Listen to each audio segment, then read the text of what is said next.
በአካል በቦታው የነበሩ የታሪኩ ባለቤቶች በመሆናቸው ነው።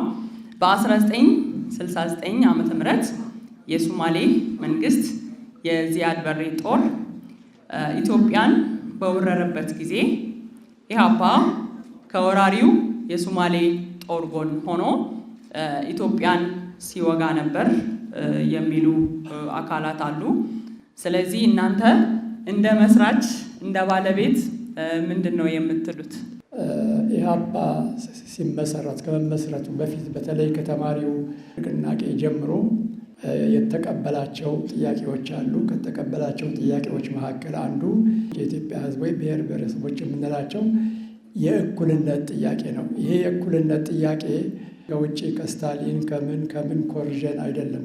እንደምናውቀው ኢትዮጵያን አንድነት ለማስከበር ቀደም ካለ ጊዜም ጀምሮ ነው። ግን በተለይ ከአፄ ቴዎድሮስ በኋላም አፄ ዮሐንስ ቀጥሎም አፄ ምኒልክ በዛ ጊዜ እንደምናውቀው በዛ ዘመን ዲሞክራሲ የሚባል ነገር የለም። ይሄ በኢትዮጵያ ብቻ አይደለም፣ በዓለም ዙሪያ ዲሞክራሲ የሚባል ነገር የለም። አሜሪካ 75 ሚሊዮን ህዝብ ፈጅታ ነው ኢንዲያኖች አሜሪካን ኢንዲያንስ የሚባሉትን ፈጅታ ነው እሱ አሜሪካ አሁን አሜሪካ የሆነችው።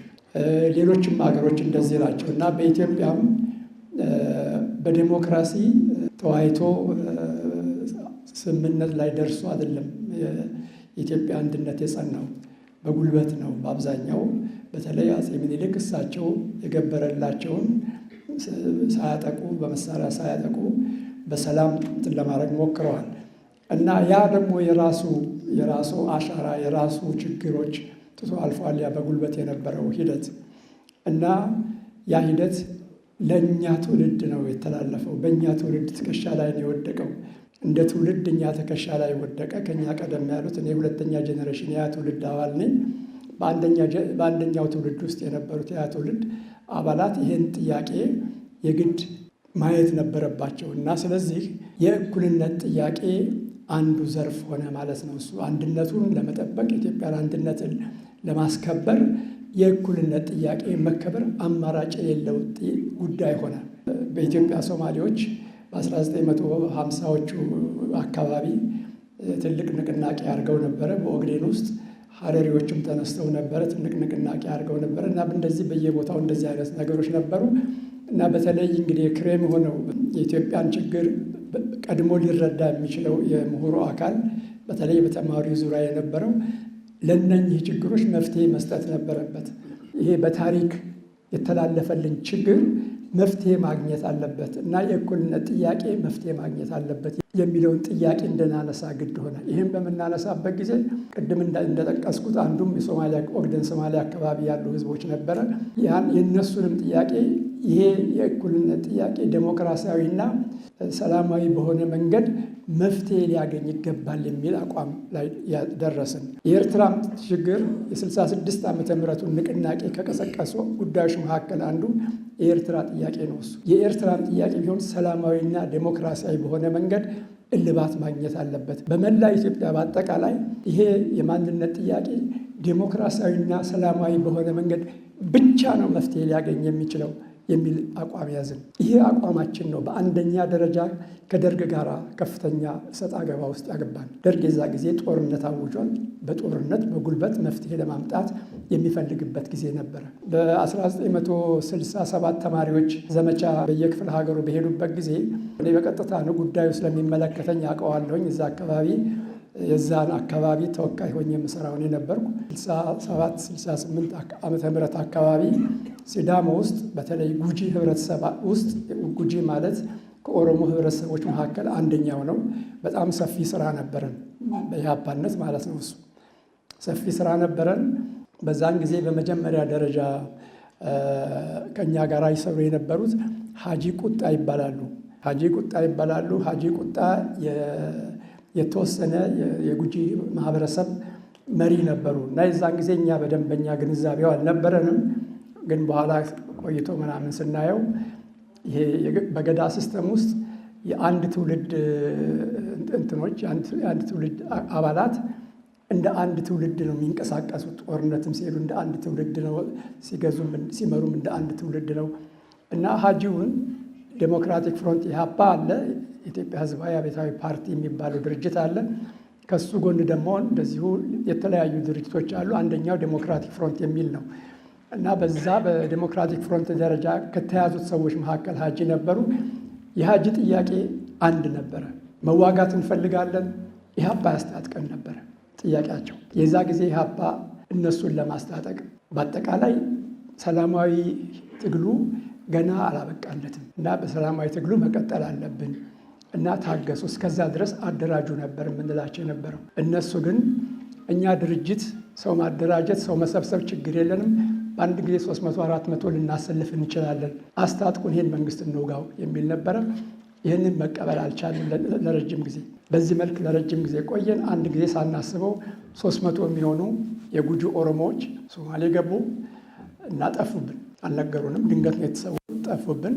ቆይቶ 69 መጋቢት አካባቢ ተመልሰው መጡ። ተመልሰው ሲመጡ የኢህአፓ የፓርቲ መዋቅር ሲዳሞ ውስጥ ያለ በየቦታው ሁሉም ቦታ የኢህአፓ መዋቅር ነበረን። ሲዳሞ የነበረው መዋቅር መምጣታቸውን ሰማና ዝግጅት አደረገ። 4 አባሎቻችንን 2 ኦሮሞዎች፣ 2 ከሌላ እንትን የሆኑ ከየት እንደሆነ አላውቅም፣ ግን ከሌላ ምናልባት ሲዳማ ተወላጆች ሊሆኑ ይችላሉ። 4 ሰዎች ወደ አካባቢው እንዲሄዱ አደረግን። የአካባቢው ፓርቲ እንትን ይህን ያደረገው እና እነኚህ ልጆች ዋና ስራቸው የሀጂ ቁጣ የታጠቀ ቡድን ሲዳሞ ገብቷል። ሲዳሞ ስለገባ በእነሱ መካከል ጠንካራ ስራ ሰርተን ምናልባት ከእነሱ ጋር መስራት የምንችልበትን ሁኔታ መፍጠር እንችላለን ከሚል ነበር እንግዲህ እና እዛ ሲሄዱ በኪሳቸው ወረቀቶች ይዘዋል። ማስተማሪያ ወረቀቶች ነበሩ፣ እንደዚህ የምናዘጋጃቸው ወረቀቶች። እነኛ ወረቀቶች ይዘዋል። አንደኛ፣ ሁለተኛ ነገር 4ቱም 2 ሺህ ብር ይዘዋል እና እዛ ደርሰው ሀጂ ቁጣ ጋር መገናኘት እንፈልጋለን ብለው ይጠይቃሉ። ሲጠይቁ ይዘዋቸው ይሄዳሉ። ማጋ ይወስዷቸዋል። የሶማሌ ኦፊሰሮች ጋር ይወስዷቸዋል። በዛን ጊዜ ሶማሌ ገብቶ የተመለሰውን የኦሮሞ ቡድን ይመራ የነበረው የሶማሌ ጦር ነበር። ሶማሌ መሪዎች ነበሩ የሚመሩት የነበረው። ወዲያው ፈትሿቸው ይባላል። ይፈተሻሉ። ሲፈተሹ በአማርኛ የተጻፉ ጽሁፎች ይገኝባቸዋል። 2 ሺህ ብር ኪሳቸው ውስጥ ይገኝባቸዋል። እነኚህ የአማራ ሰላዮች ናቸው ተብለው ሁሉም ይታሰራሉ። ይሄ መጋቢት ሚያዝያ ነው። ጦርነቱ አልተጀመረም። ሁሉም ይታሰራሉ እና ታስረው ጥበቃ ላይ ይውላሉ ማለት ነው። እሱ እና እንደ አጋጣሚ ልጆቹ ትንሽ እንትንም አላቸው፣ ትሬኒንግም አላቸው እና ማታውኑ ኦቨርፓወር ያደርጋሉ። ኦቨርፓወር ማለት በጉልበታቸው የጠባቂዎቹን አሸንፈው ይወጣሉ ማለት ነው። እሱ አሸንፈው ይወጣሉ፣ ያመልጣሉ። አምልጠው በገጠር ውስጥ ሲሄዱ በአጋጣሚ የደርግ ሚሊሻ፣ የኢትዮጵያ ሚሊሻ አሰሳ ሲያደርግ ያገኛቸዋል። ሲያገኛቸው 2ቱ አመለጡ፣ 2ቱ ተያዙ እና የተያዙት ተገደሉ። ያመለጡት መጡ፣ ወደ ሲዳሞ መጥተው ሁኔታውን ሪፖርት አደረጉ። የሶማሌ ጦር ሀረር እና ድሬዳዋ አይደለም ሲዳሞ ውስጥ ገብቶ ጉጂ ውስጥ ገብቶ እንቅስቃሴ ያደርግ እንደነበረ ከደርግ ቀድመን የሰማነው እኛ ነበር። ወዲያው ነው እሱ ጽሁፍ ያወጣ ነው። የሶማሌ መንግስት እንዲህ እያደረገ ነው እሱ ምናምን ዝርዝሩን ዘይድ ባሬ መንግስት እሱን በማውገዝ የዛን ጊዜ ነው ገና መጋቢት ሚያዝያ ላይ ነው ዴሞክራሲያ ቅጽ 4 ቁጥር 9 ወጣ። የዛን ጊዜ ነው የዘይድ ባሬ መንግስት ከኢትዮጵያ የፖለቲካ ሁኔታ ውስጥ እጁን እንዲያወጣ የሚል ጽሁፍ እንትን ያደረግነው አንደኛው ይሄ ነበረ። ከዛ በኋላ ነገሩ ገፋ፣ ጦርነቱ ገፋ እያለ ሄደ። እስከ ድሬዳዋ እስከ ሀረር ድረስ እየመጣ ሄደ። ይህ በሆነበት ጊዜ ምናልባት የደርግ ይህን ያርግ አላቅም፣ ኢህአፓ ካደረጋቸው ትልቅ ቁም ነገሮች መካከል አንደኛ ነገር የምስራቃዊ የኢትዮጵያ ክፍል በሶማሌ መንግስት ስር እየወደቀ ነው። ስለዚህ እዛ አካባቢ በህቡ የሬዚስታንስ ሙቭመንት መፍጠር መቻል አለበት እና ይህንን ሬዚስታንስ ሙቭመንት ለመፍጠር ህቡ የሆነ ከሙስሊሞች የሆኑ አባሎቻችን ከሀረሪ፣ ከኦሮሞ በአካባቢ ከነበሩ የሬዚስታንስ ሙቭመንት በኋላ መንግስት ሆኖ እንትን ሊያደርግ የሚችል ምናልባትም መንግስት ሆኖ ሬዚስታንሱን ሊመራ የሚችል አካል አቋቁመን ነበረ። ይህንን ከፈጠሩት መካከል በሀረር አካባቢ ሆነው ይህን ከፈጠሩት መካከል ባለፈው ጊዜ ስም ላነሳላችሁ ሞክሬ ነበር። ናምባዬ ናቸው እና አሁን ካናዳ አሉ የተወሰኑት ይህን ሬዚስታንስ ሙቭመንት ግን እንደ አጋጣሚ የጦርነቱ በኢትዮጵያ የበላይነት ተጠናቀቀ። የሬዚስታንስ ሙቭመንት ወደፊት ሬዚስታንስ ሙቭመንት መሪ ይሆናል ብለን ያልነው አካል እንትን ሊያደርግ አልቻለም፣ ብዙም አልሰራም እና ይሄ ነው። ከዚህ ውጭ ግን አንድ እውነት አለ። ያ እውነት ምንድን ነው? ወደ ሶማሌ ጦርነት በተነሳበት ጊዜ ሰው ምልመላ በሚደረግበት ጊዜ በርካቶቹ በጉልበት ነበር ከየቦታው እየታፈሱ ይወሰዱ የነበሩት እና በጉልበት እየታፈሱ ከተወሰዱት መካከል ቪክቲም ሰለባ ከሆኑት መካከል ደሊበረትሊ ስራዬ ተብሎ የተወሰዱት መካከል እኛ እጅግ በርካታ የሰራተኛ አባሎች ነበሩ። ኢላማ የሚባል ድርጅት ነበረ። የኢትዮጵያ ላብ አደሮች አብዮታዊ ማህበር የሚባል ድርጅት ነበረን።